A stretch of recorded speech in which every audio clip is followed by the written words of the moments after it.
이 인생은 엄청난 참 장거리지 않습니까? 부부로 만난 것은 인생에 있어서 가장 아름다운 관계입니다. 부부가 살까 죽을까 고비까지 오게 되죠.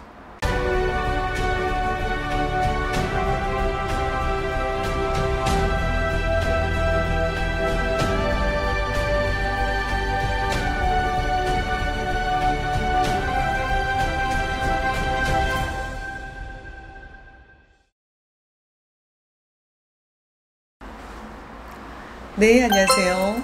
불문도사 세암영신당입니다. 네, 안녕하세요. 네. 선생님. 네. 부부가 되면은 어떻게든 의견 충돌이 일어나고 싸우잖아요. 예예. 부부는 전생의 왼수지간이었다. 너는 전생의 왼수였다. 이런 말을 많이 하는데 네. 그게 정말로 전생에 그런 게 있을지 궁금합니다. 예. 우리가 참 그런 얘기 정말 많이 해요, 그죠? 부부는 원수였나. 근데 이제 이게 왜 이런 얘기가 나오냐 그러면은 뭐 원수여서 원수가 아니고 우리의 삶이 또 부부의 삶이 우리 인생이 참 너무 힘들기 때문에 그런 얘기를 하는 거죠. 정말 모두가 원수는 아닙니다.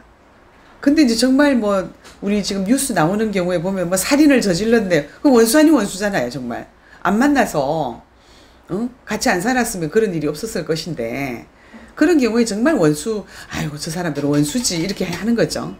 근데 사실은 부부로 만난 것은 인생에 있어서 가장 아름다운 관계입니다. 우리 음양의 조화를 본다거나 이 세상에 어떠한 아름다움이 있다 그러지만 정말 천생의 배필이 만나서 정말 자식 낳고 사는 그 인생이 얼마나 아름다운 인생이겠습니까?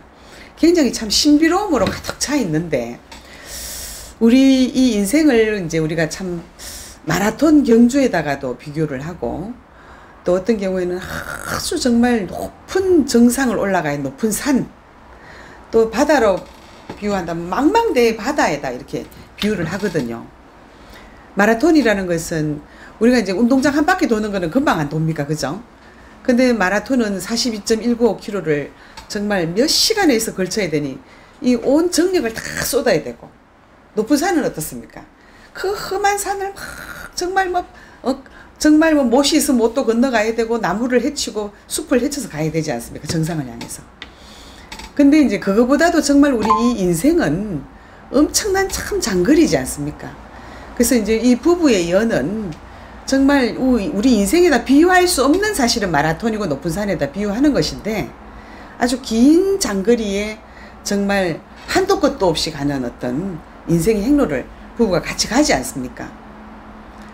그러면서 이제 자식도 낳고 정말 어떤 무에서 유를 창조하면서 살아가는 삶이죠. 사실은 이게 정말 어떤 신 하는데요.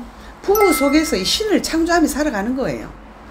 그러면서 건강도 지키고 나이도 먹고 또 여러 가지 어떤 직업의 직장에 사업을 하면서 장사를 하면서 금전벌이를 하면서 자식을 키우고 뭐 이렇게 살아갑니다. 근데 이제 서로가 우리가 높은 산으로 봤을 적에 또 맑은 물의 어떤 사해바다 대용항에다 이 비유를 하는데 우리가 이 높은 산을 그냥 이렇게 좀 평범한 산, 길이 좀 나 있는 산을 가면은 참 가기가 쉽지 않겠어요. 그죠? 길이 나 있는데 뭐가 그렇게 어렵겠습니까? 근데 악산을 만났다. 길도 없더라. 가도 바위산이고 낭떠러지밖에 없더라. 잘못 헛발 디디면 천길 낭떠러지로 떨어지는 그런 높은 악산을 만났다.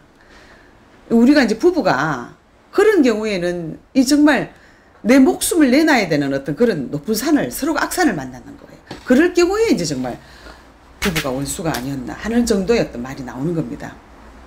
요즘은 뭐 정말 그런 높은 산 만나기 싫어서 나는 독신으로 살아가, 나는 평길만 걷겠어요. 결혼이 싫어 이런 사람도 있습니다. 그죠? 정말 이제 물로 비유해도 그렇습니다.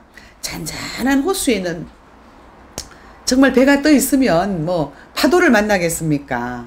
정말 옆에 있는 경치를 보면서 이래 손으로 물을 만지면서 말입니다. 이렇게 유유자적하게 갈 것인데 물은 물인데 아주 급류 계곡으로 빠지는 그런 파도가 막 치는 어떤 그런 급류의 계곡에 빠져버리면 죽어버리잖아요. 산더미 같은 그런 아주 막 계곡을 헤치면서 낭떠러지로 떨어져야 되니 그런 또 이제 물에다 산에다 우리가 그렇게 비유를 하는 거예요. 그래서 서로가 악산이 되거나 서로가 급류가 되면 안 되는데 이 정말 서로가 악산을 만나면 사고가 굉장히 많이 날 수 아니습니까? 그죠? 낭떠러지도 떨어지지만은 비탈길도 떨어져요. 길이 없으니 길을 만들며 가야 되고 바위를 치고 막 올라가야 됩니다. 그죠? 그런가 하면 그 산에서 맹수가 출몰을 한다. 늑대를 만났다. 정말 이빨을 드러내는 그런 맹수를 만났다. 왜? 남편이 막 죽일 듯이 그런 사람, 아니면 여자가 아주 독한 여자를 만났든지 이래 되면은 부부가 살까 죽을까 고비까지 오게 되죠. 그러다 보니 이제 우리가 뉴스를 통해서 뭐 살인을 저질렀다, 뭐 독약을 먹였다, 뭐 이런 얘기가 막 나오고 하는 어떤 그런 구절이겠는데, 어떠한 한 가족을 이렇게 보더라도 인생을 살아가면서 무탈한 사람은 사실 없습니다. 우리가 인생을 살아가면 참 고비고비 구절구절이 참 많거든요.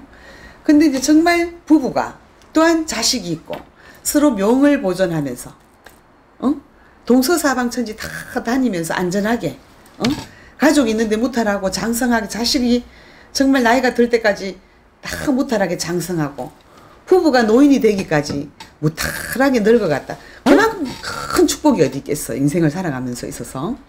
물론 뭐 금전을 벌어들였어요, 집을 샀어요, 건물을 샀어요, 좋은 것도 있지만 한 가족이 그 부부가 노인이 될 때까지, 자식이 장성할 때까지 무탈하게 정말 70, 80까지 갔다. 사실은 인간 세상에 그 어떤 것을 가진 것보다는 정말 금과 옥조를 가진 겁니다. 엄청난 큰 인생의 숙제를 해결하고 살았는 부부입니다. 인생의 엄청난 그 항로를 잘 견디면서 정말 조율을 잘 하면서 살아왔는 겁니다. 그래서 이제 우리가 보통 처음에 첫 단추가 굉장히 중요하다 그러지 않습니까? 이 첫 단추부터 잘 끼워진 부부는 이 정말 바닷길을 가더라도 멋진 항로를 할 것이요, 산길을 가더라도 서로가 땡겨주고 밀어주고 항로 이탈을 하지 않고 말입니다. 무난하게 그래도 잘 갈 수 있겠죠. 근데 이제 서로의 삶이 야수와 같은 삶을 살아서 산에 가서 아주 막 정말 포악한 어떤 맹수를 만났듯이 서로가 으르렁거리면서 산다. 정말 야수의 삶이지 않습니까? 그죠? 정말 짐승같이 사는 그런 사람 부부들 우리가 많이 보거든요. 도대체 저것이 참 정말 가족의 삶인가? 그렇게 살기보다는 오히려 뭐 이혼을 하세요, 이런 경우가 우리가 상담을 통하면서도 참 가슴 아픈 사연들을 많이 보거든요. 그래서 이 부부는 무엇보다도 정말 합의가 중요합니다. 두 사람 중에 한 사람이라도 일찍이 깨달아서 어쩐지 우리 부부가 너무 정말 낭떠러지의 삶을 살아가고 있다. 그런데 부부 중에 한 사람이라도 기도 공덕을 알아서, 비는 공덕을 알아서 우리가 이 정말 험난한 인생의 행로에 정말 기도 정성으로 빌고 살아가서 저 사람의 어떤 마음을 돌릴 수도 있고 내 마음도 닦을 수 있는 그런 가정이 된다면 참 좋겠죠. 근데 그것도 한 사람의 노력만으로는 굉장히 참 힘이 듭니다. 그래서 정말 어떤 부부는 원수였냐, 인생의 어떤 항로가, 우리 인생길이 너무 힘들기 때문에 그렇습니다. 그래서 우리 인생을 살아가는 데 있어서는 가장 중요한 거는 뭐냐, 이 지혜가 가장 중요한 거거든요. 우리가 어떤 어려움에 이렇게 대처했을 적에 내가 어떻게 좀 현명하게 살아갈 수 있는지, 우리 가족과 함께 이 행복한 어떤 이런 공간을 무너뜨리지 않고 유지보수하면서 잘 살아갈 수 있을지, 부부가 어떤 그런 것들을 참 연구하면서 서로 노력하면서 살아가야 되지 않나. 참 많은 부부들의 어떤 상담을 통하면서 참 그런 거를 많이 느끼게 됩니다. 그러면은 부부는 전생의 원수가 아니었다 라는 결론이 나왔네요. 사실은 굉장히 축복 속에 만나는데 네. 서로가 이제 그거를 풀고 사느냐 풀지 않고 사느냐, 아까 제가 얘기했잖아요. 네네. 정말 인생의 항로를 정말 아름답고 행복하게 사는 사람도 있는데 야수 짐승과 같이 사는 사람도 있다 이 말이에요. 그래 되면 원수가 되는 거죠. 네, 잘 풀어 나가셨으면 좋겠습니다. 네. 감사합니다. 네, 감사합니다.